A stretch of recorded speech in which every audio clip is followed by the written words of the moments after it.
Bonjour tout le monde, on va commencer aujourd'hui la première vidéo sur les énergies. En fait, jusqu'à maintenant, on a terminé deux thèmes. Le premier thème, c'était un thème de chimie, sur la transformation de la matière. Et le deuxième thème, c'était sur les mouvements. Et maintenant, on va commencer un nouveau thème sur les énergies. Le nom du chapitre 6, les différentes formes d'énergie. Est-ce qu'un corps possède de l'énergie? Moi, par exemple, je peux dire que je peux posséder de l'énergie si j'ai pu déplacer une table.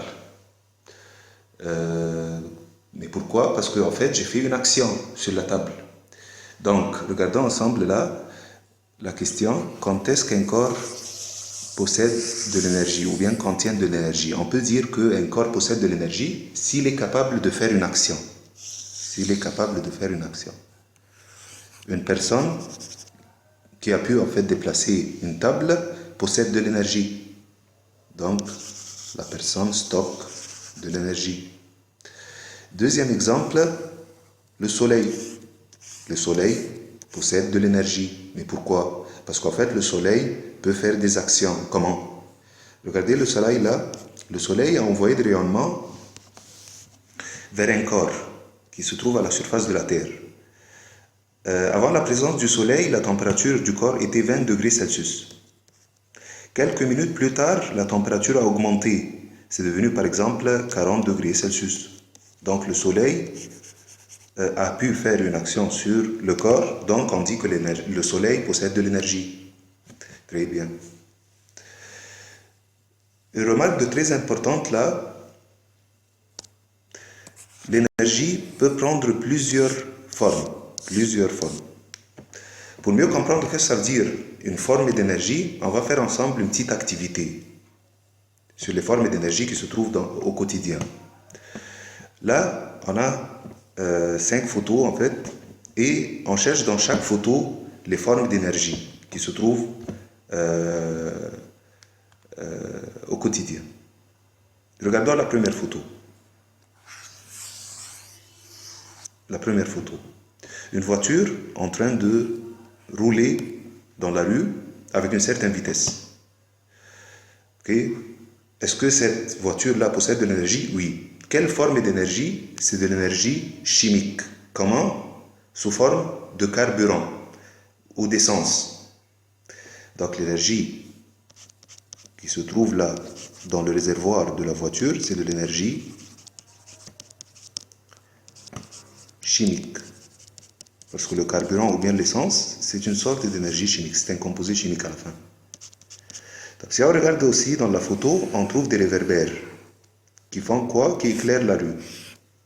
La lampe qui se trouve dans les réverbères, ça fonctionne avec de l'électricité. Donc la deuxième forme qui se trouve là dans la première photo, c'est l'énergie électrique.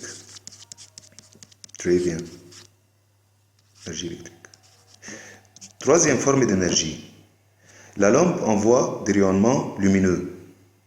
Donc à la fin, la lumière, on va l'appeler une énergie lumineuse. Troisième forme qui se trouve dans la première photo. Deuxième photo, ça c'est une maison. C'est une photo d'une maison.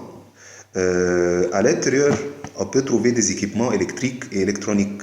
Ces équipements-là fonctionnent comment? Avec de l'électricité. Donc la première forme d'énergie qui se trouve dans la maison, c'est de l'énergie électrique. Très bien. Énergie électrique. À côté là, on peut trouver des bouteilles de gaz. Ces bouteilles de gaz stockent du gaz naturel. Le gaz naturel, c'est de l'énergie chimique. Donc deuxième forme, c'est de l'énergie chimique. Aussi, le soleil réchauffe la maison. Le soleil, en fait, c'est la source de deux formes d'énergie. La première forme, c'est l'énergie thermique. L'énergie thermique, mot thermique, ça vient du mot température, donc veut dire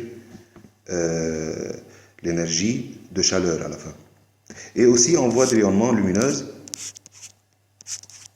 Donc, de l'énergie lumineuse. Très bien.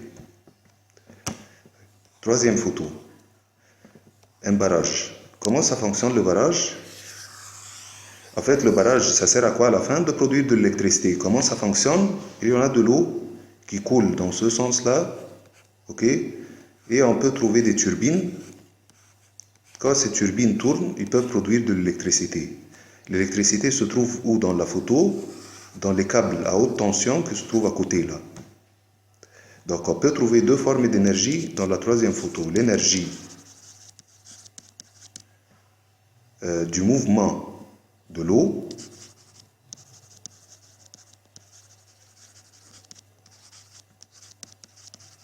et une autre forme d'énergie qui est l'énergie électrique.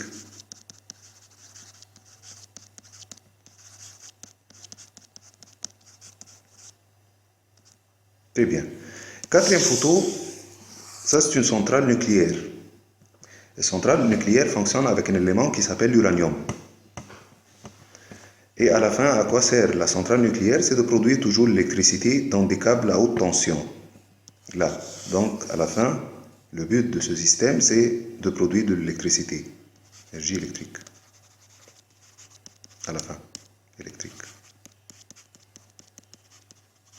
Donc, dans la quatrième photo, on peut trouver deux genres d'énergie, deux formes plutôt, l'énergie nucléaire et l'énergie électrique.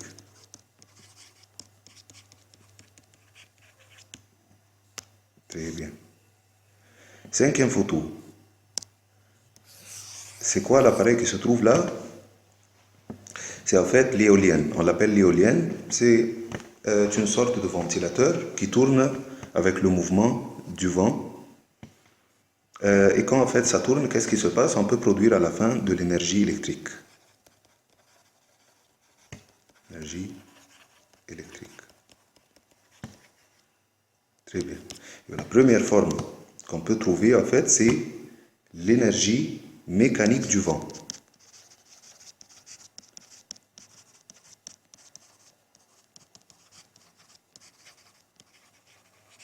Et deuxième genre d'énergie, énergie électrique.